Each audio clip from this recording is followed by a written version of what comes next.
For this episode, I have compiled my best Dollar Tree DIYs. Hopefully they are among some of the best you've seen this year. So let's get started with our first Dollar Tree DIY, which is... So I came across all of these little wall stickers. They're jumbo floral stickers. So I knew immediately when I saw those that I needed to make something really cool. And in my mind, that was going to be a like floral art piece. So what I did is I recently raided the 75% off section at Hobby Lobby. And I know that's not Dollar Tree, but I picked up a whole bunch of these what I call blanks, because I'm not gonna necessarily leave them in their original format, but they are so cheap. We're talking like $3 to $5 for each one of these, and they're a little more substantial in size and more decorative. So for me, splurging a little bit more on something a little bit larger will give us a better end result. So I took a blank and I decided to paint out the center all white to give us a blank canvas, so the whole piece ended up being white. Once that was dry, I taped off the inner section of the canvas and with some painter's tape covered it up, and then I took it outside and spray painted it in a gold leaf spray paint. And this gave us a really pretty gold color for the frame and gave us a really beautiful blank canvas. Then I took our Dollar Tree wall stickers and I peeled off this one right here and lined it up on either edge of our canvas. Then I decided to put a name on it, and what I did is I cut out in some chipboard on my Cricut Maker 3 my daughter's name, and I thought that I would turn this into like a name art piece for her. I cut her name out, and the font that I used was Stay Girly, because this is definitely like a girly type piece here. Once that was cut out, I took it outside and spray painted it in that same gold color that we had used on the border. Now, if you don't have a Cricut Maker, you can buy like a small name piece off of Etsy. There's lots of sellers that sell that, or maybe even create some out of like block letters that you can find at any of the craft stores. So you don't necessarily have to do it this way. Hopefully this will get your creative juices flowing. So once this was dry, I laid it on, and then I felt like it was a little blank, so I kind of played around with some different options, like a littler one to put in the center. I didn't really like that too much, so then I took a more like fuchsia colored peony one and cut that down the middle and split it between the top and the bottom, kind of creating like a floral border around our canvas. And I'm like, this is looking pretty good. I was really happy with how it was looking. And I'm like, no, I want it to pop out just a little bit more. I want it to be slightly more three-dimensional than laying it flat down. And I had some beads left over from something else. They were flat and they were all the same size. So I went ahead and picked out enough to get this job done. And then I just hot glued these beads to the back of the letters, and then once we got them on all of the letters, then we hot glued the back of the beads to the board. And then we are left with this really cute art piece. Now I'm gonna hold off giving you a lot of the finished shots right now, because I'm in my next DIY. It's kind of a little bit of a vignette, but here's like a little sneak peek of what it looks like. But hang with me, because my next DIY is so awesome and it kind of goes together. For my next DIY, we are going to be making some really elegant wall sconces out of the Dollar Tree napkin holder. We're going to use some other supplies, not from the Dollar Tree, because it's a really cool end result and the items are pretty affordable, so I think you'll be very pleased. So we're going to take this napkin holder you can get at pretty much any Dollar Tree, and then there's this metal ribbon that you can get at Hobby Lobby, and always buy everything at Hobby Lobby when it's on sale, because everything goes on sale eventually. So it's a really pretty metal ribbon, and all we're gonna do is we're gonna kind of wrap it around the front of, or the top, I guess it would be, of the napkin holder. And we're gonna take some wire and twist it into place and to hold in place really well. Once we get the metal ribbon attached to our napkin holder, I took it outside and I sprayed it in a gold spray paint, and I wanted to try something different because I really like the 18 karat gold spray paint. I use it a lot. I think it's by Krylon, but it's not always available, so I wanted to try out some different spray paints because I knew that there would be a different color. Well, this regular gold was a little bit too bronzy or brown. It was not a bright gold that I like to use, so I went back to that gold leaf spray paint that I used on the frame, and I sprayed out the metal ribbon and the napkin holder all over. I flipped it over and let it dry. Then I ordered some of these oval shaped crystals off of Amazon. I'll hang on to the extra ones for another project, but I just pulled out what we needed for this one, and then I took some more gold wire and wired them into place in those like vacant holes. You just fill that in with the oval crystal. Then once that's attached, you're gonna need some little strands of crystal, and I bought a huge packet of these like a couple of years ago. I have it in my stash ready to go. They're very affordable. I got them off of Amazon, and I kind of alternated links of 3 and links of 4, and you'll see why that's gonna make sense here in a second. And then to the bottom of those strands, I got this package at Hobby Lobby, 50% off, so it was like $5 for 48 of these little crystals. And they're not really crystals, they're plastic, but they look pretty good. And I just wired those to the ends of our strands. And they come with a large size, and then they have a smaller size, and I use pretty much all of the smaller size ones. And then we rotated again the 3 length and the 4 length, and we just threaded that on, rotating those longer shorter ones so it staggered the height, and that way you could get more on there without it looking too busy. And then I twisted on just some more gold wire to kind of wrap around any screws that we used to hang it on the wall. And then I hung it on the wall, just using some screws, making sure it's level. And then I needed a way to light it up because it's like a little wall sconce. Now, Dollar Tree does sell some like light pucks. This is not that. I actually bought a whole package of little puck lights. So I had these already on hand, but totally you could use the Dollar Tree lighting pucks. Once you have your puck light that you're gonna use, all you're gonna do is just kind of slip it up and under and set it on like that middle wire rack. It like rests right on it, and it's perfect. You don't need to glue it down or anything. Gravity kind of holds it into place, and it's perfect. So super easy way to add that. What's cool about this one is it comes with a remote, so you can turn it on and off with a remote control, so that's kind of fun, right? Because once you hang it on the wall, you could just use the remote control to control these little lighting pucks. And I also like the little gold edge detail because it kind of matches our little light fixtures. You end up with a really bougie, we'll call it, light fixture. It's super fun. And here it is with the name art that we just created, and it makes such a really cute vignette. This would look really cute in your craft room. It would look really cute in a girl's room. You could switch out a few elements and change it out. You could use the word love or hope or peace or whatever. It doesn't have to be a name, and you can create this really beautiful vignette. Time right now. Okay, the other day I walked in and saw this pressed tile. The texture on this is amazing, and I definitely knew I wanted to do something with this. So I took a wood canvas that I pick up from Walmart, and I believe that they're about 12 inches square, and all I did was peel off the backing of this sticker tile and stick it down to the clock.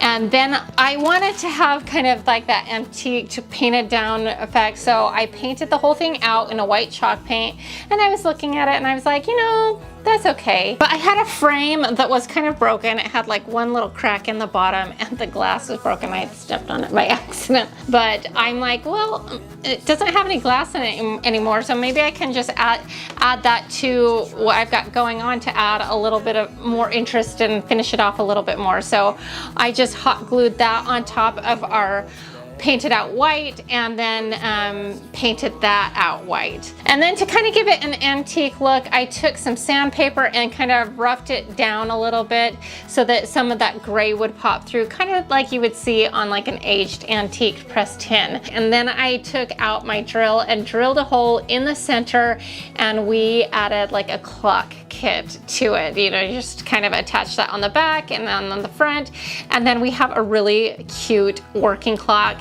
This clock is gonna look so super cute in my bedroom. It just really has a really cute feel. I am really happy with how this little clock turned out, and I hope you like it too.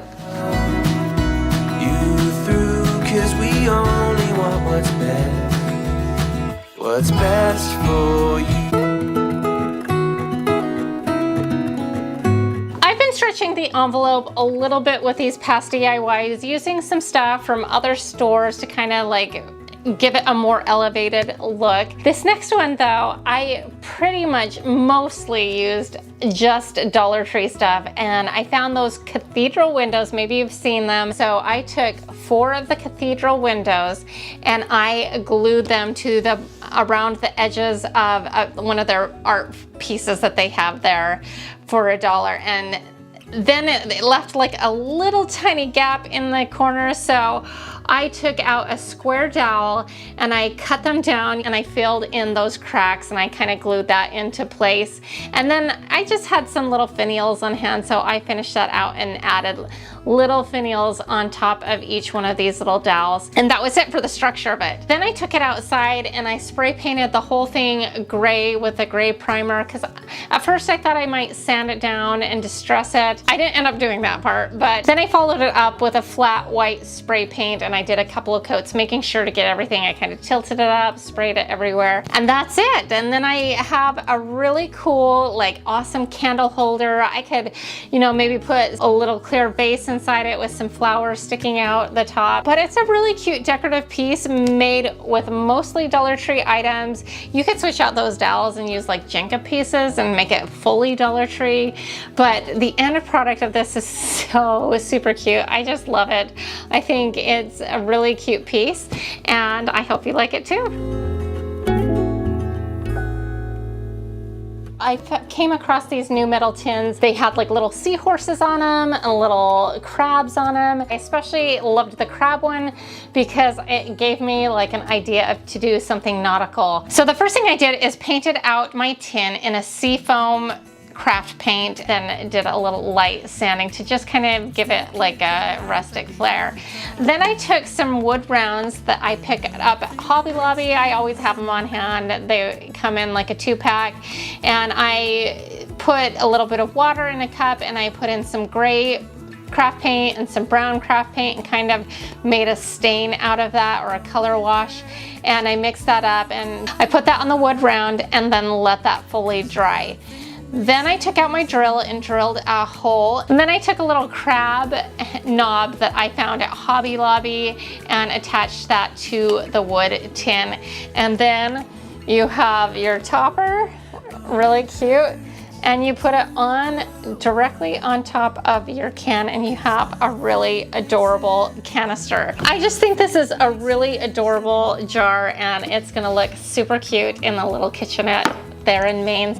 I guess we couldn't see, somehow we couldn't feel. We are going to be making this pressed tin look wall pocket. I'm going to be using a pretty unconventional thing to begin with. So I went down into my pantry and I found a really large can of tomato soup, and once the contents of that was out of the can, I cleaned it up really good and I was left with this empty can. Now you are definitely going to want to wear protective gloves for this next part, because we're going to break out some tin snips. Now tin snips are not very expensive, but they're very handy to have around. So the first thing I did was start cutting down close to the seam on the back, and I just snip, snip, snip. It took a little bit of elbow grease, but it's totally accomplishable. So I just kept snipping. Then when I got to the bottom, I marked what section I wanted to cut off with a Sharpie and then cut off that back third. And I was thinking, you know, at this point I could have probably just taken like a can opener and just kind of opened it like on a section that we needed, because I was taking out the back third of the bottom, but I had already started the project, so I just snipped away with our little tin snips, but that would have been kind of handy to use. This is so that we can kind of create a flat surface for the back of our tin can. And then I just started molding away, and I kept folding and pressing until it kind of was flat and overlapped a little bit on the back.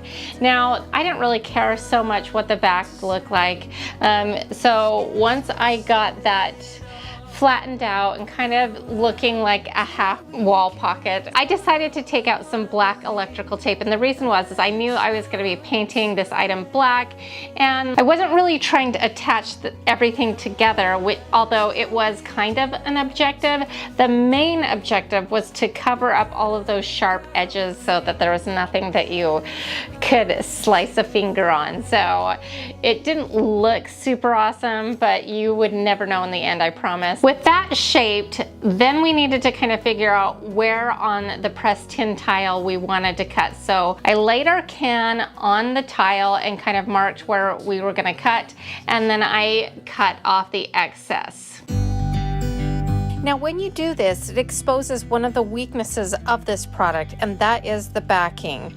It is kind of hollow in the center, and the sticky part actually is very sticky, but I do not like how it's not secured to the entire tile, so I had to come up with another option, and I decided to use permanent double-sided mounting tape that I also picked up at the Dollar Tree, and this worked out great. I just started from the center and worked my way out to the edges. No rain, no flowers, nothing's growing where your heart is fire. Then, as added insurance for the edges, I also did another strip of black electrical tape. Then I knew we needed a way for it to hang, and so I took out my crocodile, which is a really fun tool to have in your crafting arsenal, but you don't need it. You could find a different way to poke a hole. You could definitely take a nail and a hammer and poke some holes through it that way, but the crocodile does make it super easy, and I just used that to make 2 holes on the back of our can. And then I threaded through some wire that I had and just kind of twisted that on and tried to make a little bit decorative edge on the back. Honestly, you don't see it once it's all said and done. And then we had like the function of our little wall pocket all set. So I took it outside and sat it straight up, and then I did a couple of coats of black spray paint in a gloss finish. And then once that was dried, I kind of tipped it on its back and made sure the underside was spray painted as well, because you might be able to see that. So I just wanted to make sure that that had good coverage. Before I was finished, I thought it would be really cool to highlight some of the tin aspects by taking some antique rub and buff in gold, and you just need the tiniest amount on your finger, so you just barely lightly get it on your finger. Then you might even want to have a paper towel or something on hand to kind of wipe some of it off or dab some of it off, and then you lightly hit all those high points in the pressed tin, because that will really add some nice dimension and kind of give it a higher end look. And then when I was done, I just hung it on my front door with some summery flowers that I kind of threw in there, and it is really cute. And so I had an empty can that would have been in the recycle bin, and a pressed tin from Dollar Tree, and with a little bit of paint and supplies, maybe $2 all in on this little project, and it looks really cute. What a really fun project. Hey, darling, can I tell you? So next up, I had this frame, and I've had this pressed tin frame for years and years, and it's held my engagement photos to my husband in them. And I was wondering if I couldn't make like a little companion picture frame to match it. So that's what I set out to do. I already had a frame in my stash that I planned to use that I picked up from Target for, I don't know, it was like $4. It's in their craft wood section, and it's just a wood frame unfinished, and I thought this would work out perfectly. So I took out all of the components of the frame, laid it down on our Dollar Tree tile where I thought would look nice, and then I traced the frame. And then I just took a pair of scissors and cut out the shape that we had just traced on there, and I thought this was going to be good. So once I cut off all of that excess, there was no sticky backing, which was fine because I ended up using Mod Podge, which actually, if you're cutting, actually works probably the best for the application. So I just put on some Mod Podge all over the wood frame, and then we put our pressed tin on top of that. Then we let that dry. Once that was dry, I came back in with this green chalk paint. I did 2 really good coats everywhere and let that fully dry. Then I wanted to kind of give it that antique look of our inspiration one that we're trying to create for the companion piece. And I went in and I sanded off and kind of distressed the edges a little bit with some sandpaper. And then I went back in with some antiquing glaze, and I used kind of like an old makeup brush that I'm not using anymore because it was really delicate and it wouldn't do it too heavy. And then you have a rag handy to kind of help you blend, and you just go in and add and take away as you think you need with the antique glaze. In the end, I felt like it was a little dark, so I watered down some of the original green chalk paint and went over it to kind of just tone it down a little bit. And that was it. It looks like it was meant to be like together. I really love how this turned out. It was so easy. Hopefully that gets your wheels spinning. You can pick whatever color you want. I kind of view like soft greens as a neutral, so you could do the green, but you could pick whatever color fits in your decor. This project is going to stretch you all a little bit because it does include some power tools, so I'm going to really push you on this, but the end result, I promise you, is you're going to love it. It's really remarkable. So for this project, we are going to be making a pie safe using these pressed tin tiles. The first thing I did was I built a shelf that I got off of Amazon for $24. It was a really good deal for a little shelf, but you can look around. Maybe you could find even a better deal at Walmart or Target, or who knows. After you've got the shelf built, then you're gonna take it outside. For this part, we are gonna get a little bit powerful. We're gonna use some power tools. I've got my shelf laid here on a piece of scrap wood from my pile. And so I laid it down and kind of lightened it up on the edges, and I'm gonna trace it out so we know where our cuts are. We're gonna make a door, and on the door, we're gonna put the pressed tin tiles.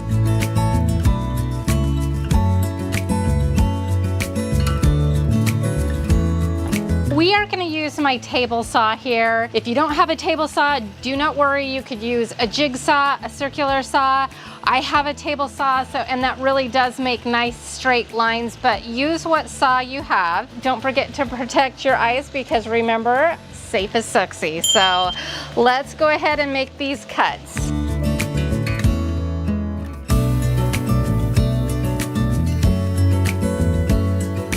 Okay, so we're going to take the rest of the scrap wood and cut it down to 1.5 inch strips, and that will be kind of the trim on the front of the door.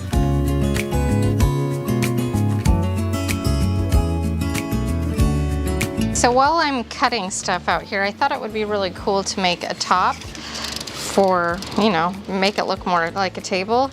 So I've got this here, and I think I want it to be 1/2 inch out on all directions.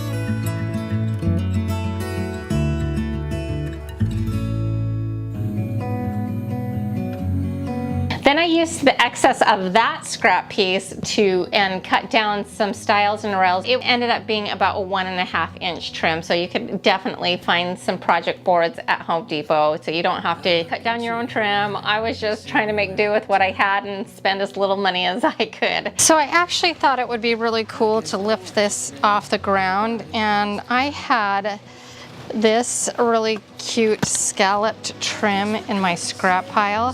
So what I was thinking here is taking a couple of these pieces here, hold it, and lining it up on the bottom to kind of just lift it up. Then putting some of this scallop trim on the bottom as a decorative element. How cute is that? So this is loosely what our door is gonna look like. I have not attached anything here just because I want to put our tiles down first before attaching it. That will help keep them in place and also help us to align where everything is gonna go. And I think what's best is that I'm gonna take a little bit off of each tile so that this is equal on each one.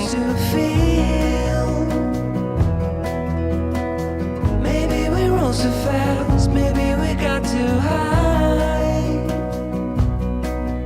Yeah, I do remember tears and the laughter.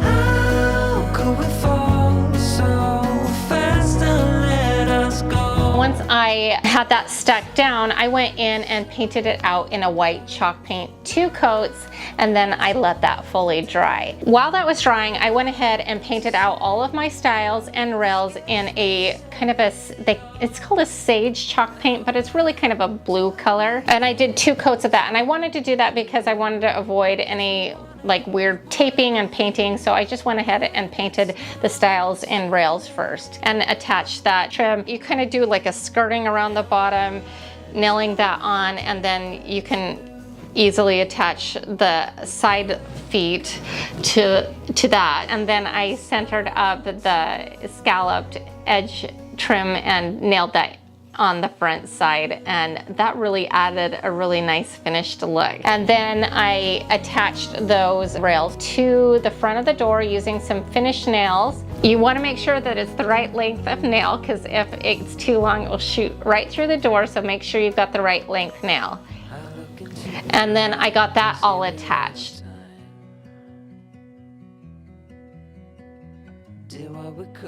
I also took a topper for it and glued that on and nailed that in. And with that attached, I went back in and took some Dollar Tree putty and filled all of the nail holes and all the cracks to just give it a nice smooth finish. And then once that was dry, we came back in and sanded that all down, wiped it all down, got it all clean, and did any touch-up paint that was needed. So then we proceed to paint the entire outside of the base. You might want to scuff up the laminate shell first. The chalk paint does stick to it pretty good, but if you do a light sanding on it first, that will really help the paint to stick even more. And then I painted everything on the outside. I kind of left the inside all white. And then once all of the paint was dry on everything, then I went ahead about assembling the door. I just got some very small piano hinges and attached that door. I kind of eyeballed it. It was about 3 inches on either side of that, and just used my drill to screw them in, and it was super easy. Now my cabinet door was a little slightly warped. Not bad. I mean, I don't think it was noticeable, but it didn't want to close flushly, so I also attached a magnet so it would really hold nicely into place. And we needed to give it a rustic feel, so I went ahead and sanded everything down and gave it kind of a distressed feel, because it's a pie safe, and pie safes generally are a little bit more rustic in nature. And then it needed a knob, and I had a crystal one in my stash left over, so I just drilled a hole for that and attached the crystal knob. Oh my word, how cute is this little pie tin safe? I think this would look really cute in a kitchen, would look really cute in a bathroom. It's additional storage, so super cute. All in all, even if you had to like buy some of the supplies, I figure you could definitely get this done for $40-ish. So I mean, $40 is a great price for a really cute piece of furniture. You don't have to do blue. You can do all white. You can do whatever color you want. And I love this. I really, really love this. I think it's so super sweet, super cute. And I hope that it stretched your mind on the possibilities using Dollar Tree items. So I hope you enjoyed that. Next up, we are going to make a mirror using this tile and some other Dollar Tree items. I'm going to do a little cheat. I just decided to go ahead and use the pressed tin clock as the base for this. I converted it into a clock, but this is where we're gonna go back and switch it up a little bit. So then they have these round mirrors at the Dollar Tree, and I took some of this epoxy, and it's just because I had it on hand. It's really strong. You get it at Dollar Tree. You squeeze the contents of both vials together, mix it all up, and then I spread it on the back of this mirror and centered it right in the center and let that fully dry. Then I cut out a round piece of paper and took some blue painter's tape and taped off the mirror, and then once you have it on, you can go back with like a little razor edge and make it more circular and peel off the excess prior to painting. Then I took it outside and spray painted it in that same black gloss spray paint that we used on the earlier project and let that dry. I covered it all really good, and I loved how it looked at this point, but I wanted to do something similar to the beginning one and add some of the gold accents. So I took that same gold rub and buff and kind of hit the high points of the tile as well as around the frame. If you get a little bit too much, you can always go back in and touch it up by spraying a little bit of the spray paint in the cap of the lid and, you know, sponge brushing it on. I don't know if I showed that in it, but there was a couple of places where I felt like it got a little too much gold, and you just kind of sponge that and cover it up. But super easy, right? So easy to put together, and it looks so cute on my mantle. I love it. I feel like it has such a high-end look. We did it with a few Dollar Tree and Walmart items, and it looks fantastic. We can leave this city. Let's drive to the unblowing in your hair. Next up, we're gonna do kind of like a pressed tin mini wreath combination, just a cute little sweet piece. And I had this little wood plaque from, I think it's from Family Dollar for $3 or something like that. I picked it up. It was in my stash for a year or two, and I decided to use it for this. And I set it out, kind of figured out what the dimensions were. You want to make sure it centers up nicely. Then you make your marks and then cut it all out. Again, all the backing comes off because it's hollow in the middle, which is fine because I ended up using Mod Podge to Mod Podge it in the center, and we let that dry. Then I taped off the frame and did 2 coats of white matte craft paint. It's what I had on hand, and let that dry. And once it was dry, I kind of distressed it a little just to give it a little bit of dimension. And then I was looking at the frame and felt like the frame looked a little tired, I guess is the best way to describe it. So I went in with a little bit of antiquing wax and just hit it a little bit to add some depth and richness to the frame. I had a pack of 3 mini wreaths. I think they're from the dollar spot at Target, and I took 2 of the 3 and kind of made them one, and I needed a way to attach it. So I found where I wanted it to set, and then I took a push pin and pushed that into where it needed to be located. Then I threaded some floral wire around the wreaths, tied it together, and then twisted that around our little clear push pin, and that was it. Another super easy project. Now you could definitely use the full width of the tile and do one that's 12 inches by 12 inches and have something a little bit bigger and more substantial. I think this one ends up being, I don't know, like about 8 inches. Super cute, super sweet. You could hang that anywhere, put it as a little accessory somewhere, and just adds a little bit of personality. I'm really happy with how this little sweet project turned out. This one was really interesting. The first thing we're gonna do is I have a free printable for you. I originally got this image off of the Graphics Fairy, so I will link the original one that she provided. But I went into my graphic design software and split it up so it was a little bit more separated.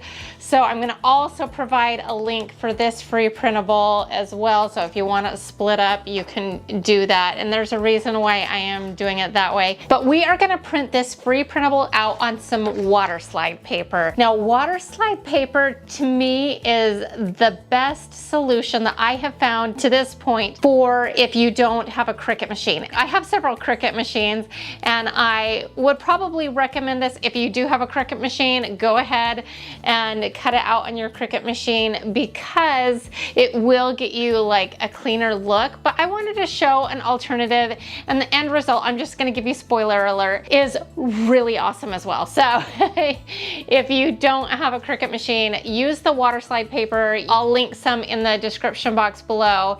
It's very affordable, and all you need to do is print it out on your home printer. It needs to be an inkjet, not a laser jet. So if you have a laser jet printer, print it out on an inkjet. And then what we're gonna do is we're gonna do 3 coats 15 minutes apart of a clear crystal glaze. So I will link all of the products that I'm talking about that I can in the description box below. So if you're wondering what I'm using and how I'm using it. And then you're gonna let that fully dry at least 30 minutes. You might wanna give it an hour. Next up, we're gonna need at least 2 of the 11 by 14 frames that they sell at the Dollar Tree. My suggestion would be that you get 4 of them, and you'll see why in just a second. So this is how water slide paper works. We are gonna take the glass out of the frame and set everything aside.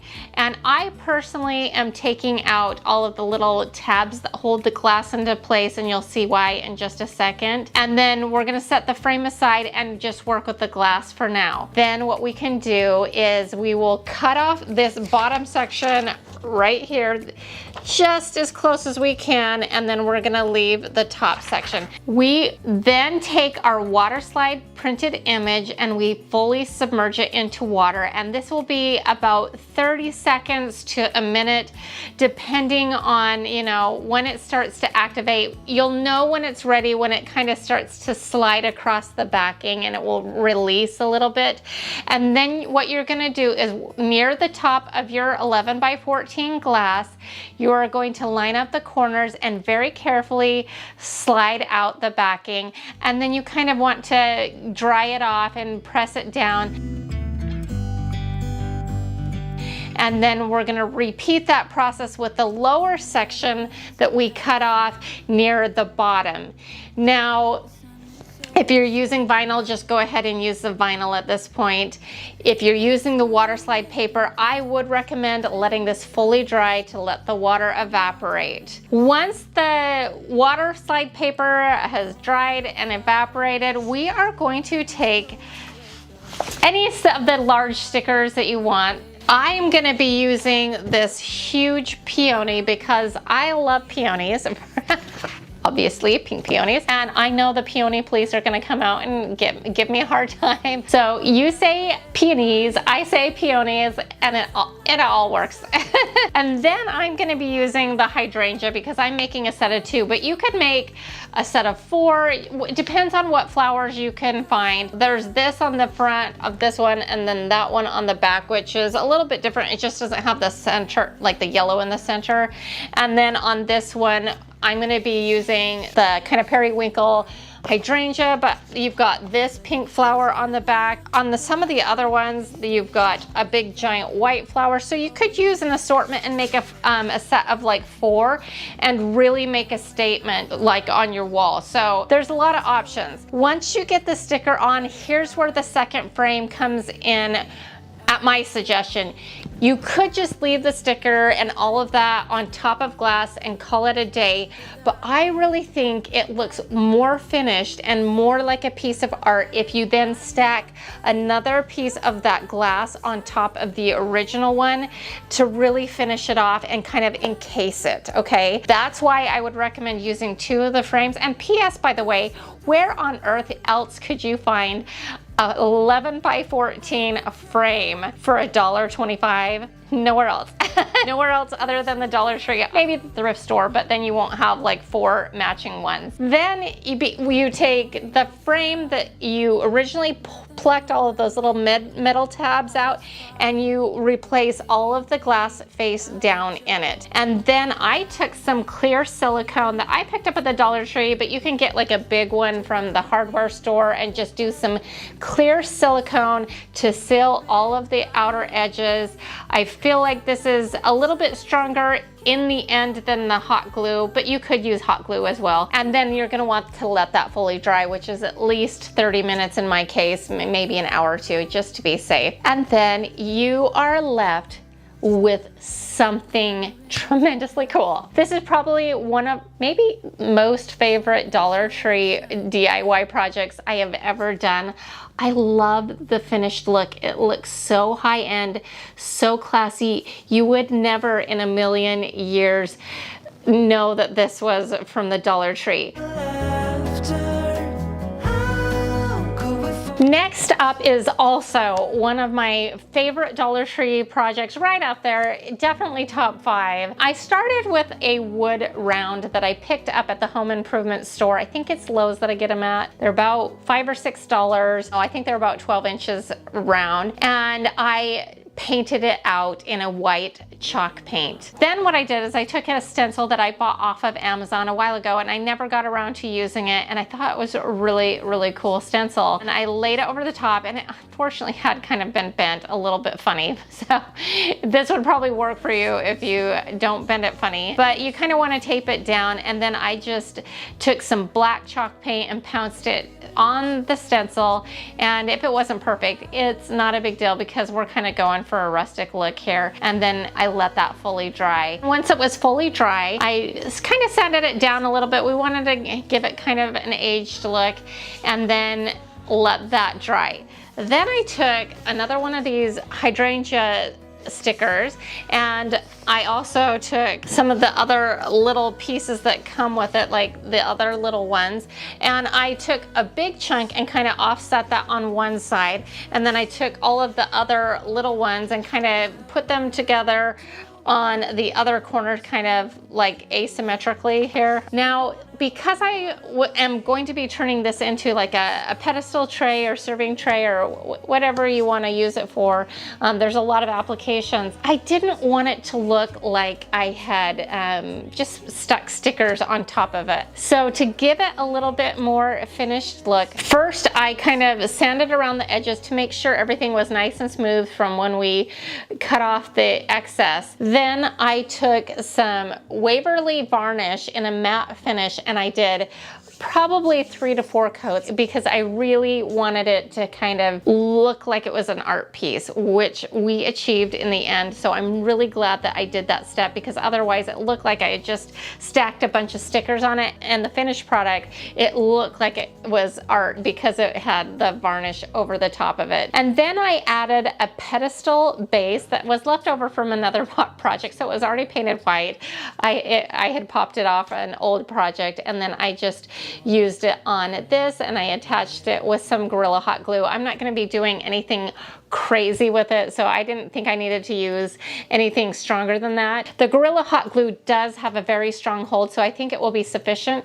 And in the end, it's a really cute tray that you could put candles on, you could put perfume on. I could see it really looking cute as like a cupcake stand or whatever, but I absolutely adore how this turned out. So that I can hear the sound of people talk. For our next project, several months ago, I redid a nightstand, taking it from a wood nightstand to a sexy chic black nightstand. And I thought it would be fun to do something with these stickers to add like a fun little element to it. And so what I decided to do is something on the sides. So when you pull out the drawer, it was a little bit, it's boring, and maybe it doesn't really matter, but I thought this would be a really fun little surprise element. So I removed the drawer from the nightstand, and we taped off everything that we didn't want to paint, and then we did 2 coats of white chalk paint on the side panels of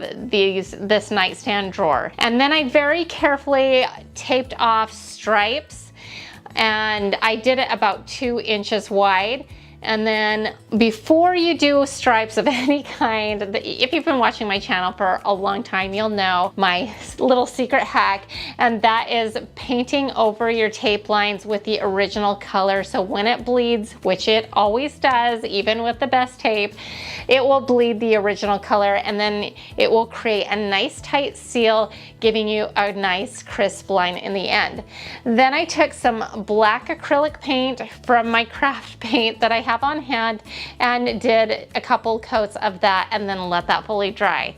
Then we pulled back all of the tape, revealing awesome clean stripes, and then we had a little fun with the stickers. Now I thought it would be fun to kind of mix it up, so I used these fun ones here, and we just wrapped them over the edges of the door. We cut them and kind of put them off center on either side, and it looked really cute. And we were just creative with all of the little stickers, and they're $1.25, so that's not very much, and I ended up using about 2 of them. So very affordable option. And then when we were done, I was looking at it and I'm like, well, it looks a little weird, like the transition of the stripes. So I pulled out some shelf liner that I also got at the Dollar Tree that was kind of a black with a little bit of white zigzag on it. It might be a little bit busy.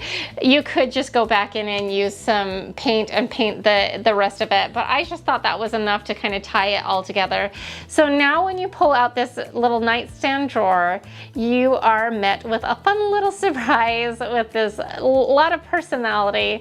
You could do the same idea on the sides of a dresser, sides of a nightstand, and have it a little bit more prominent. But I just really think this is a really cute look. I love how it turned out. It wasn't very much money, but it's just like a fun little surprise element, and I hope you got inspired by that. So something I really love to do is raid the Hobby Lobby clearance section, because they get rid of all of these random pieces of art or signs. So I had this one that was $3.24 that I got on clearance. What I like about these is they have a nice frame. This is a nice solid wood base, and it's very paintable. So that's what we did on the next project. Is I did a couple of coats of white chalk paint over that middle section. Then we let it fully dry, and then before I did the next section, with chalk paint sometimes it has kind of like ripples, it depends, and then I just lightly sand it down to make it nice and smooth. Then this next part was a little bit tedious, not as easy as our pre-made stencil. I found like an old French script letter that I got off of Graphics Fairy as well. I'll link this one as well, and I turned it into a stencil on my Cricut machine and cut it out in vinyl. But this was so tedious to weed and all of that, and I didn't end up weeding the entire thing, only because I knew I was going to be putting a big giant flower over the center part, and I was like, this is taking way too long. So I was a little lazy on that, but it all worked out in the end, I promise you. And so finally, after tediously weeding this letter out, I stuck our stencil down on our blank canvas, and then I took some Grecian gold rub and buff, and I just rubbed that over the stencil on the outer skirts, and I didn't even do anything in the center because, again, we are going to be covering it up with the flower. And then I had to peel back the stencil, and it, because it was so tedious and had all of this workings, it didn't want to peel up in one fell swoop. It was a little bit tedious to pull it off. So then once we had that up, all I did was take this white flower right here and stick it right in the center, and boom, we have an instant piece of art. But again, I wanted it to look like art and not like I had stuck a sticker on something. So then I took that same Waverly matte varnish and did a couple of coats on this one as well, just to kind of give it a finished look, and It turned out really cute. I put it on my mantle next to my mirror, and I think it's just enough, and it turns into this really classy piece of art. And we used just a cast off piece of art from the clearance section and a sticker from Dollar Tree, a little bit of paint, a little bit of rum buff, and boom, a really cute piece of art that looks so much more high-end. So my next Dollar Tree DIYs will come from items that were sent to me in a mystery box challenge that I participated in. So I had no idea what I would be using to DIY. That kind of made it exciting. There were some pretty interesting things that were sent to me. So my idea is that we are going to latch a rug, but we're not going to make a huge one. We're going to turn it into a pillow, and that's going to use this mystery box item and the yarn that we were tasked to use. But what do you do if you don't want to spend like $300 on one of those rug making guns? Well, you use something that looks like this. Does this look familiar to some of you? It's a latching hook, and we are going to latch hook this. Now I have a feeling that this is going to take a little more time than the fancy gun version. So the first thing we are going to do is make a template for our yarn strands that we are going to need to make. I make this by taking some cardboard from the mystery box, and I cut it into two pieces that are 2 1/4 inch wide, and the length doesn't really matter. And then I also cut 2 more pieces that are much smaller. I didn't even measure them. I just wanted it to separate the 2 other pieces of cardboard easy enough to slide some scissors through our contraption. And you'll see what I'm talking about in just a second. And then we're going to glue it all together. This little contraption came in so handy and provided me with the perfect length yarn strands. All we are going to do here is just wrap around our little measuring device.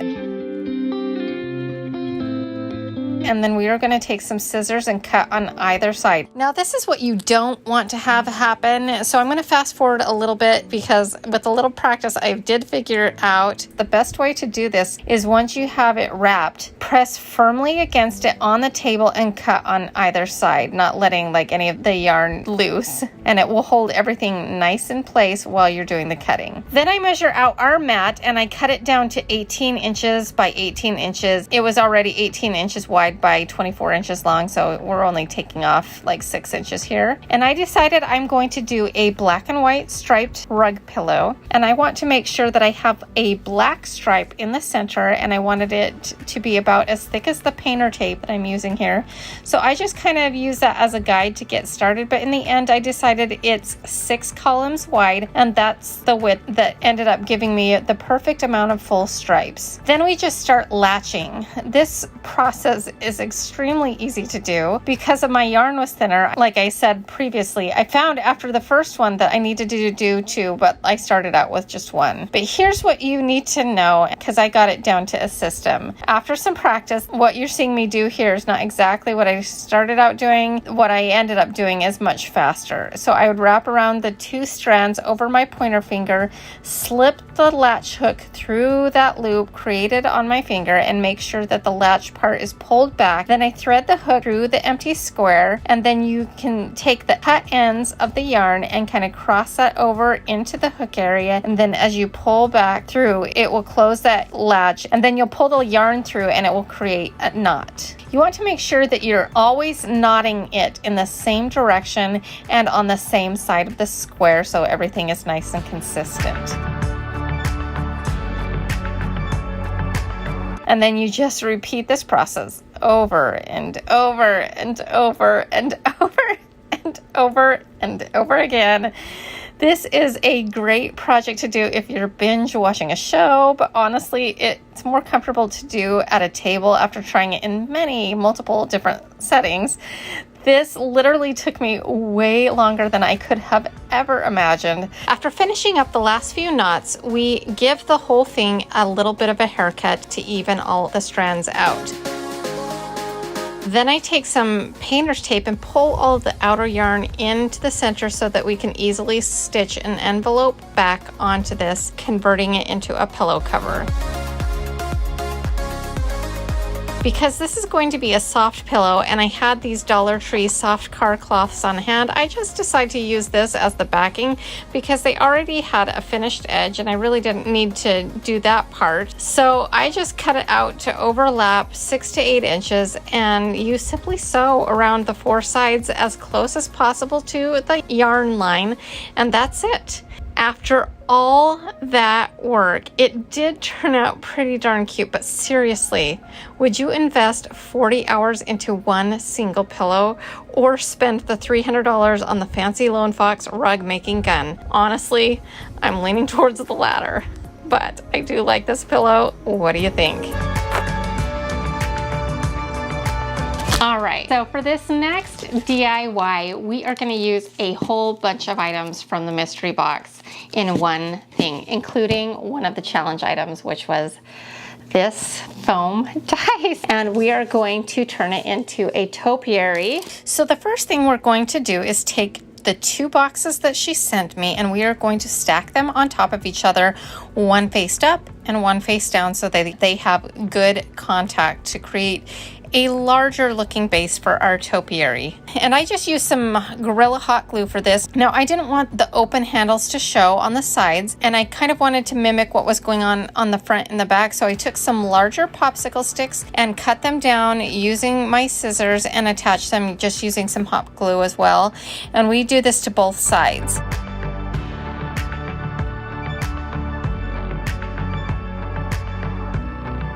Now you could leave it this way if you want to, but I wanted it to look a little bit more finished, so I take some more popsicle sticks and created kind of a frame around each side, starting with the shorter sides and then ended with the front so that it had the cleanest look. Then I'm going to take one of the chalkboard frames that she sent and I rip off the tripod so that we can attach this to the front.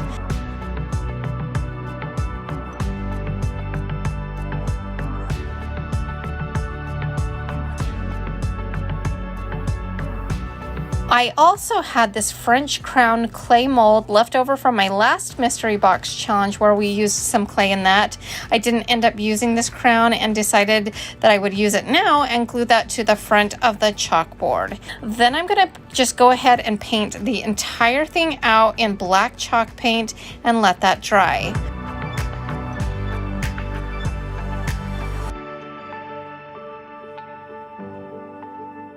Once it's dry, I'm going to sand it down and kind of give it that time-worn feel. When I do this, it reveals the fact that the crown is white, the frame is white, but the popsicle sticks are still kind of like a tan color, and that just does not sit well with me. So I take out some antiquing wax and just even everything out with the antiquing wax, and it actually makes everything all look the same. And as an added bonus, it also puts a nice pretty sheen on our container. Then we're going to take 4 of our craft sticks that she sent me, and I glaze those in some antiquing wax while I have it out, and this is going to act as like the wood stem for our topiary, but I do cut off a couple of inches to make it a little bit shorter. Now, prior to our using our dice as our foam, I peel off the whiteboard as best I can, but it was really stuck on there good. Then I stick some floral foam into the base of our container and attach it with hot glue. And I know this is wet floral foam meant for fresh flowers. It's just what I had on hand, and I didn't want to take a special trip to the store to get some different foam. So I just decided to go ahead and work with this. But I would recommend getting actual floral foam meant for silks because it just is sturdier. And then we shove our 4 craft sticks into our base, and then we add some hot glue for some added stability. Next, it's time to shove in our dice to those sticks. Now, obviously, I don't recommend you using a dice as a form. We are working with what we were given in the box. Actually, get some real foam for this because this was really hard to work with. And I even had to pull out my hot pen, which I used to cut through styrofoam to kind of create holes for every single thing that we added to this dice because it was just too dense otherwise. Before Before adding our olive leaf that we picked up from Michael's, I also take apart a little grapevine nest that I got from Michael's as well and wrap that around the stems to kind of give it more of an authentic, more finished look. Then I just cut down our olive leaf stems and use my hot pen to create holes, and while it's still hot I shove them in because it will be more pliable, and then also as it cools it kind of holds it into place. Now if you feel like you need to use some hot glue, feel free to do so, and just cover up the dice as completely and as best as you can.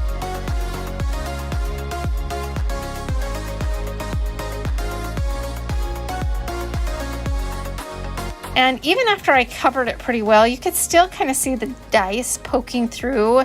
So I go ahead and take some Dollar Tree moss and hot glue it into place to cover up some of the ugly mechanics of it. And then also cover the bottom of our topiary in moss as well. I just love how this turned out. I think it's really classy looking. I would be proud to display this in my home. I love the texture of the black olives against the green leaves. And I just love how everything came together. And you can't even tell that we used a dice in this beautiful topiary. So for our next Dollar Tree hack, we are going to be using this canvas that she sent me. I have created a free printable that I will link in the description box below to complete this project, and that is what it looks like. Okay, so the way we're going to do this is we're going to paint the whole canvas out in a white chalk paint and create a nice blank slate for us. And then once that's dry, we are going to use a product that I've used a lot on my channel. I love this image transfer technique. What you need is Liquitex matte gel medium. It looks like this, and it is so handy to work with. Now our canvas is just shy of 8.5 by 8.5 inches, so you could try printing it out on a standard piece of printer paper, but I went ahead and printed it out at Staples on ledger size paper, which is 11 by 17 inches. Then I just trim off the excess. And we are going to just brush a nice generous layer onto our newly painted white canvas. And then what we're gonna do is we're gonna take our printable and we are gonna lay it face down onto the Liquitex matte gel medium and let it fully dry. A minimum of 2 hours, but if you can wait a full 24 hours, I think you'll get a more pungent image. Here's where it gets really fun. Once it's fully dried, you take a bowl of water and a soft cloth and you saturate the image with that water, and then you gently rub off the paper backing to reveal the image. Take your time doing this. Be very gentle and careful, because if you get too aggressive, you can remove some of the ink, which will happen no matter what, but we want to try to minimize that as much as possible. After you let it dry a little bit, you can go back in with your bare finger and just gently rub off paper as well. I actually decided to finish it all off by applying a matte Mod Podge to help protect as well as saturate the color just a bit more. So I just took some large paint sticks from an old past DIY and cut them down to fit the exterior of my canvas. I did this on my miter saw, which I didn't record, but you've seen me do many times on my channel before. And if you don't have a miter saw, you can just use your hand miter box to cut this down. It's just the bigger paint sticks, and so it's pretty easy to cut. And since my channel is called Designed to the Nines, I felt like this just needed to be finished off a little bit more. And I had some scrap pencil molding from other projects in my pile, and I just had enough to do this project, and I cut that down with my miter shears. Before I glue this into place, and because I'm not going to be nailing it on to such a lightweight canvas, I paint everything in a black chalk paint. That way we can avoid getting it onto our canvas design. And then I go ahead and distress it ahead of time as well.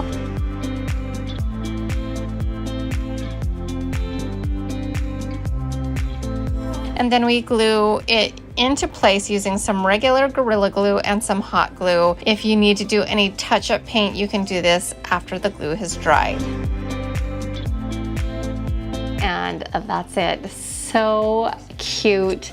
It looks so high-end, right? Including having this printed out at Staples, you don't have more than $3 into this picture, all said and done, and it is so cute and looks way more high-end than that.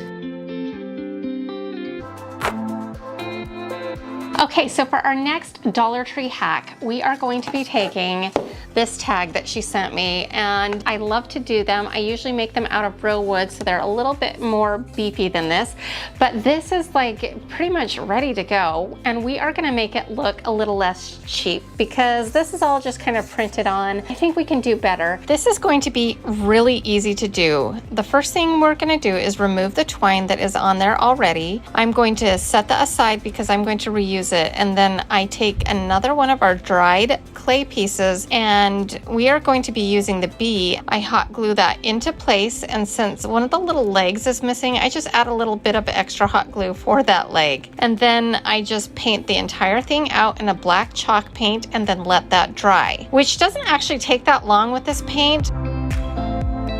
Then once it's dry, I'm going to sand it down a little bit on the edges. Then we're going to take that same antiquing glaze and kind of blend everything together and finish it off nicely. Then I take a washer that I had on hand and hot glue that into place and restring the twine that came with it. Then I have this little wreath from the Target dollar spot from a couple of years ago, and I wanted to reuse it on this and kind of frame out our little bee and add a little color and a little bit more texture. So I decided to drill a hole in our tag and then wrap some twine around our mini wreath and pull that through the hole using some washi tape to kind of thread it through. And then we are going to add some hot glue and a popsicle stick on the back to kind of hold it all into place. Now you can leave it like this, but I wanted to add a little brightness to it, and I love typography, so I went ahead and put Be Kind on the tag and some removable vinyl lettering just in case I wanted to switch it out later. But I have hardly anything into this, and I only paid $3 for the wreath originally,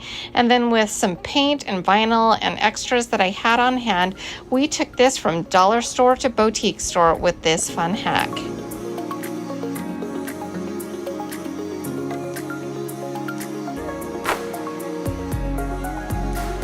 So I toyed with a bunch of ways to use this toy. Did you like that? As far as decor, not so much, but I did come up with a way to use this in a meaningful way to complete an awesome DIY. The first thing you are going to need is one or two of these wooden wreath forms that you can find at Michael's. Now, what are we gonna do with these? We are going to make a chandelier. So here's the plan.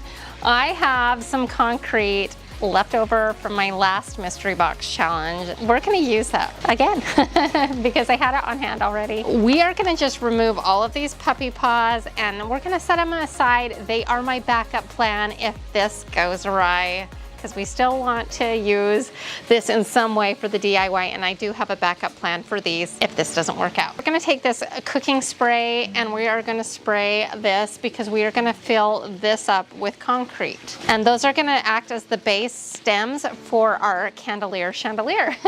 Gonna spray this so that they can easily release, hopefully.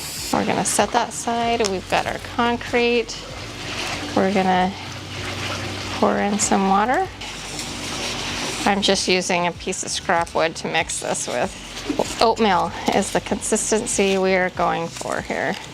It's not rocket science here. This is pretty easy. Okay, so what we're gonna do, I'm just gonna use this to scoop it out because I think that will be fine. I'm hoping these, I'm gonna eyeball it and hope these are all the same height. Okay, some of these imperfections we can kind of sand off when it's dry. So we're just gonna let that sit for 24 hours. I accidentally missed hitting record for this part, but we're gonna start by gluing the two wreath forms together, and I used a construction adhesive for this. And then we're gonna clamp them together to hold it in place while it dries. While it's drying, we're going to fill all of the holes with wood filler and let that dry. Next, we're gonna sand everything down and then clean it up. Now I'm going to make it pretty by adding these half beads to the entire exterior and interior of the wreath forms, which from now on I'm just going to refer to as the chandelier base. I just attached this using Gorilla Hot Glue because I figure by the time we paint it and do all the finishes to it, I think it will be strong enough. I ordered these beads off of Amazon for a really good price, and I used a little over half of the bag. This actually didn't really take that long at all, and it was really fun to do. Now that we have all of our dots on, we are going to create a faux weathered wood look. To do this, we're going to take mineral colored chalk paint and paint out the entire thing, making sure to get in between the beads really well and covering both sides. In fact, all of the next steps apply to both sides.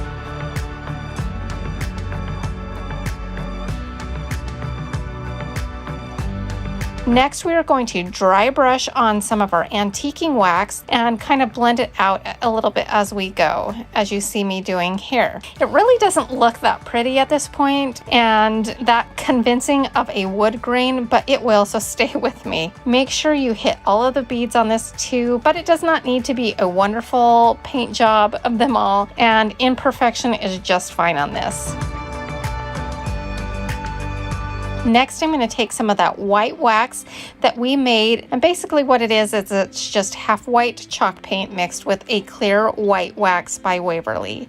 And then we are going to glaze the entire thing by brushing on our white wax and then kind of wiping it off, and this will kind of pull everything all together and give us that whitewashed, grayed out weather wood that we are looking for. I love how the finish turned out, and I'm so excited about it. And now it's time to check our dog bone toy concrete candle bases. That was a mouthful.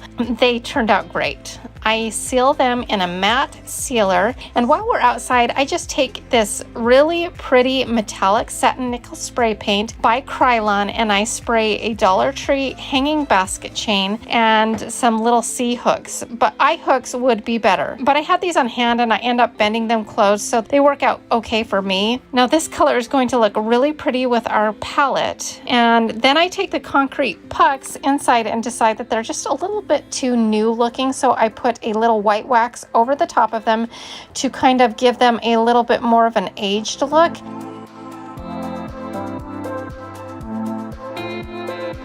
Then I evenly space these out and decide that the best way to attach them is by using some pipe fitting cement that you use for bathroom pipes. But you can use any kind of construction adhesive that you would like. And I would also let it cure for 24 hours before actually using your chandelier.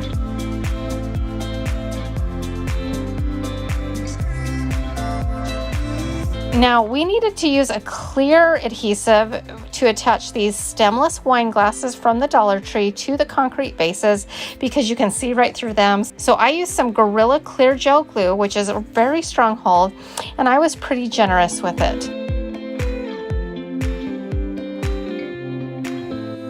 Now it's time to attach our chain. I very carefully pre-drill the holes centered in between every two glasses and then screw in our eye hooks and attach our chain. Now all we need are some candles.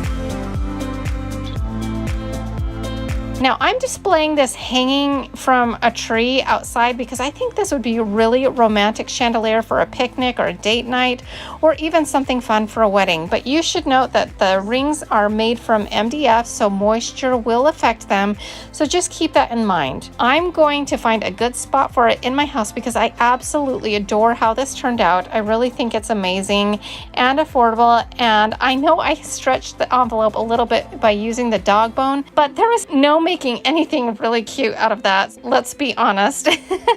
So I used it functionally instead, and I hope that works for you as much as it did for me because I couldn't be more happy with my end project. Well, I'm just going to get one of the challenge items out of the way, and that was this giant green lawn garden bag. I came up with an idea that I'm really excited about. We're going to be using this lawn bag to create a cement planter. I've had this kind of bucket floating around outside for a while. If it gets totally trashed in this process, I'm not gonna lose any sleep over it. I've had to actually duct tape it in a couple of spots because there was cracks and I didn't want concrete to leak through, and so I used some Gorilla Tape. And then of course we sewed down this bag so that there's only like a couple of inches all the way around. We do not want like a 100-pound planter. That just would not work. And so hopefully we've got it the good size now. I have no idea how this is gonna go, but I have high hopes. So we're gonna take this bucket and we're gonna put it on the ground below this bag. I'm also gonna put on gloves and we're gonna crack open the sand mix. And I just got this cheap shovel at Dollar Tree because I figure I can toss it when I'm done. And I've got water and we're just supposed to mix until it kind of looks like oatmeal apparently. Mix, mix, mix. This is a good workout.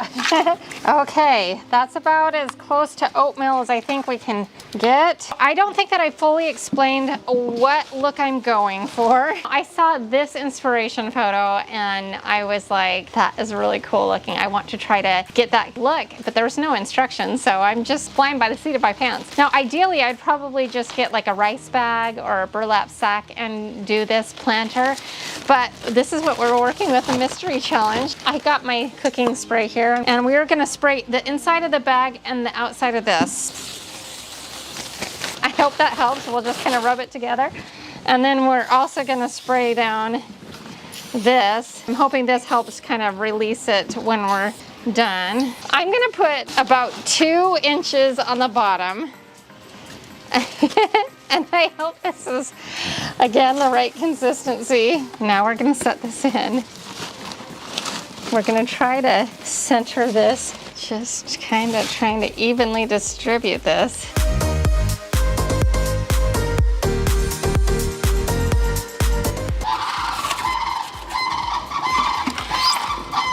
There's those pesky frames. They're cheering me on. So I'm going to sacrifice this thing to the cause here because I feel like it might make our lives a little bit easier. One of the things on that was that there was a decorative rope and it was cinched in like a bag would be. So I'm gonna go ahead and just take my big rope here and tie it off and see if that helps hold it up a little bit and if I can shape it around that or not. I believe this will be the front. We will cinch the rope. Now that we've got that rope there, I'm hoping that we can kind of shape it like the bag that we're trying to get. I've let this sit for like 36 hours and we are going to disassemble.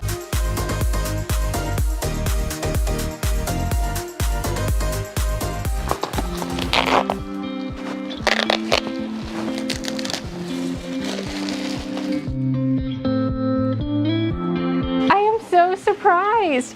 It actually turned out and I think it's really, really cute. So we've got a couple of loose fibers here that I've got some scissors and we're gonna try to trim those off. And then we're gonna let it cure a little bit longer and then we'll get a fresh rope, tie it around and plant it up with some cute flowers that I'm probably gonna kill, but we're gonna try really hard to keep alive this time.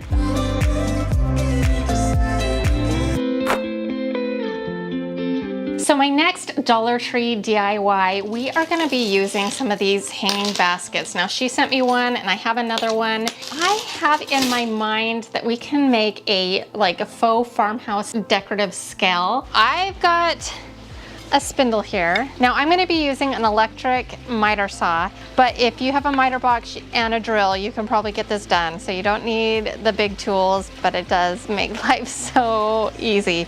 So what we're gonna do is we're gonna use this as the center support, and this is gonna be kind of our faux scale, right? And we are gonna cut this down. I first cut the spindle down to 18 inches, leaving about 1.5 inches on top before the turning start.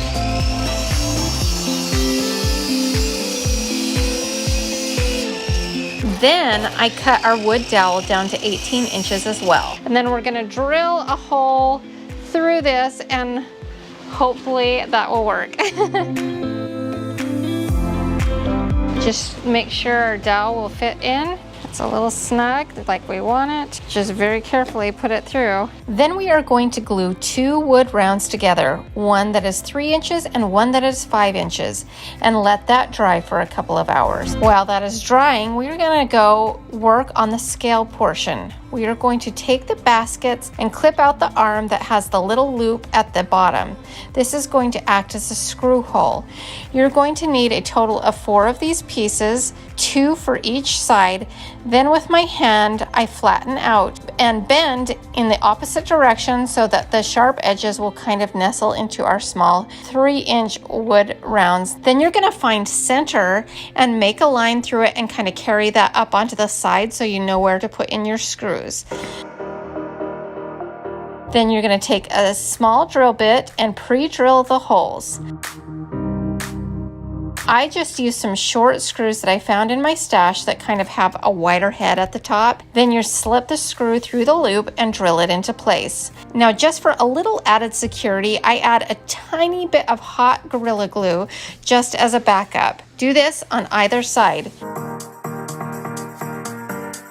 Now I take 1 link from the chain from the basket, and we are going to attach this at the meeting point of these 2 arms using black electrical tape that I kind of twist in and out of the tape on either side. Now looking back, hindsight being 2020, I kind of wish that I just used some air drying clay to hold it into place, but this did work.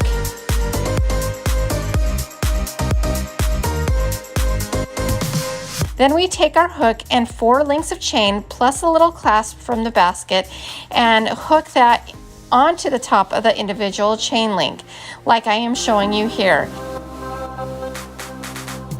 Now we have 2 faux scales. It's now time to finish assembling. I'm going to be using a screw dowel to attach to our stand. We pre-drill some holes, then we put the dowel screw into the drill and drill it into place until it stops drilling. And then you hand tighten the spindle onto the screw dowel. Now it's time to add some embellishments. And I take a daisy that I made with air drying clay, hot glue that into place with Gorilla Hot Glue. Then I add a little wooden finial to the top. Then I just dug around my stash to see what else I had, little odds and ends, and I found a couple of tiny wood stars and tiny decorative finials that I glue on either side. When it's all said and done, you won't even be able to tell that they are stars, but they'll just be a little decorative element. Then I pre-drill on the bottom of the dowel about 2.5 to 3 inches in a hole for an eye hook and twist those into place by hand. Now with our scales hanging from it, we spray paint the entire thing in a satin black spray paint. Now before I show you the finished look, we have a very quick DIY that is going to go on top of the scales, so let's do that now. So our farmhouse scale needs something to weigh, and Shannon sent me this cloche, and we're gonna get another one, and we are gonna just elevate this for our next DIY. Now these cloches are made of plastic, and you can especially tell on the bottom part. So I took them outside, primed them, and then painted them in a black to match our scale. Then I steal some Dollar Tree pots from some succulents, and I spray them in a robin egg blue, and I let everything dry. Now we're going to quickly assemble them, and I just took a couple of Dollar Tree silk pink peonies, which actually look pretty good, and shoved them into the floral foam and then placed them inside the newly elevated plastic cloche, and I simply placed them on the scale. And here's the finished look of the scale and the pink peony cloches. Including the cloches and everything, I have a little over $10 into this. Not too bad. But what do you think?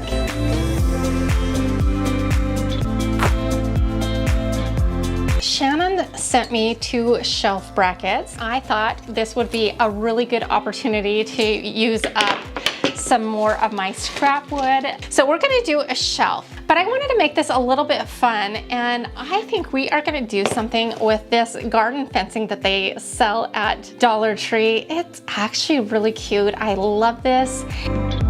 Now I take all of the metals and plastics that I'm going to be using outside and spray them in a flat black chalkboard paint so that they're all the same finish.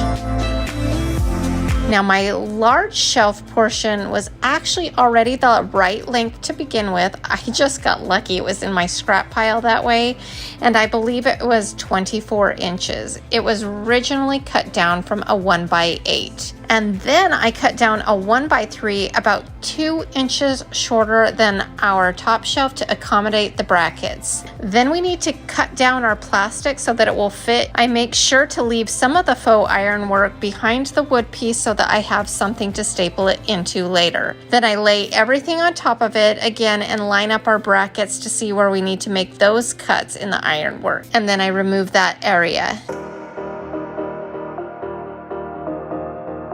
And then I attach the wood pieces together using some wood glues and some finish nails.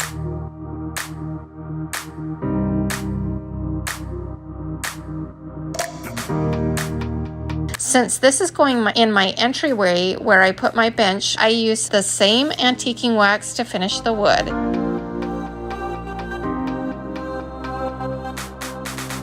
And then I take my staple gun and staple the plastic ironwork into place. Now I'm going to attach 4 hooks that I picked up at Walmart, and I line those up with the arrow portion in the scroll work, and I screw those into place. And then I spray paint all of it with a clear coat and let that dry before installing it. This shelf is around $5 in supplies, but you would never guess this in a million years. This shelf is awesome, and it's going to provide a lot of function in my entryway. I absolutely adore how this turned out. So for our next Dollar Tree DIY, we are going to be using this Hello Love sign. And then I'm also going to be using some more of this garden fencing. You are going to need 2 of these garden fences to complete this project because we are going to be cutting out 4 full sections, 1 for each side. Now I would recommend the smaller seasonal signs that are made out of MDF for this because they are a little bit smaller than this piece and fit the garden fence perfectly. But we are working with the Hello Love sign that was sent to me, and it's just slightly larger. So to kind of accommodate this, we are going to cut out 4 square wood dowels for each of the corners. Now we end up using a ton of Gorilla hot glue for this project to make this happen. So be prepared for that. Basically, we just hot glue this in every corner, every spot that we can.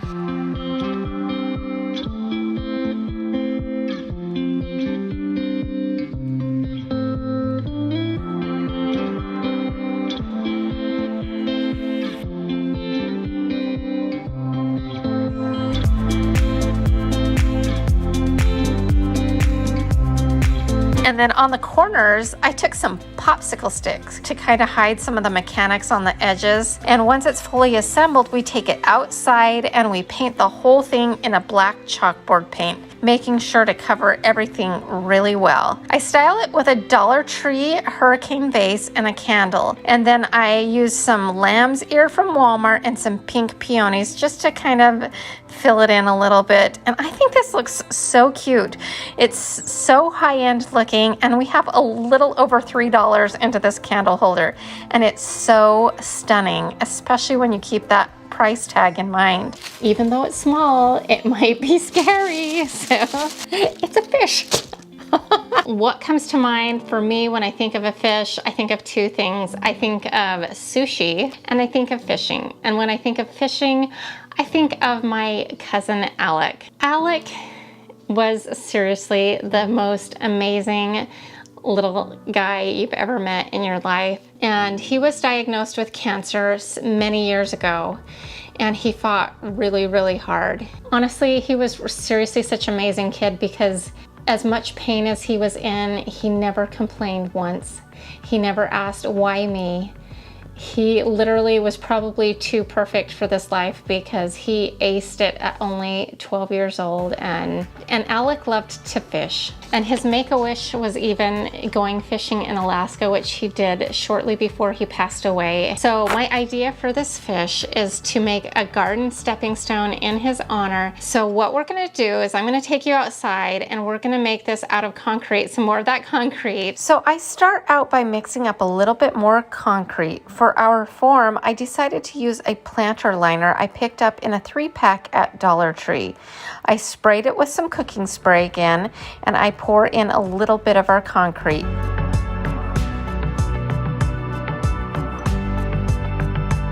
Then I take a cooling cookie rack from the Dollar Tree and I take some tin snips and I cut it down to fit inside our form. This just adds a little bit more stability to the stepping stone. Now, I don't know if it's really necessary, but I thought it couldn't hurt.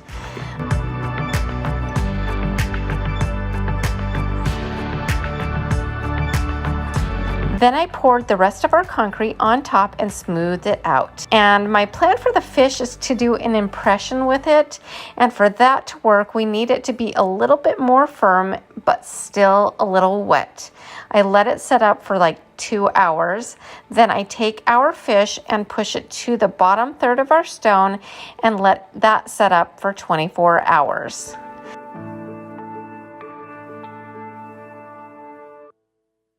Then I remove it from our container. To make it easier to stencil, I first spray it with a clear coat, and that will just help me to be able to put down my stencil and not allow for any of the flaking of the cement. And I took a stencil that I made on my Cricut machine, and then I also mixed up some black outdoor paint with a little bit of gray paint to kind of soften it just a little bit. And then I fill in our stencil.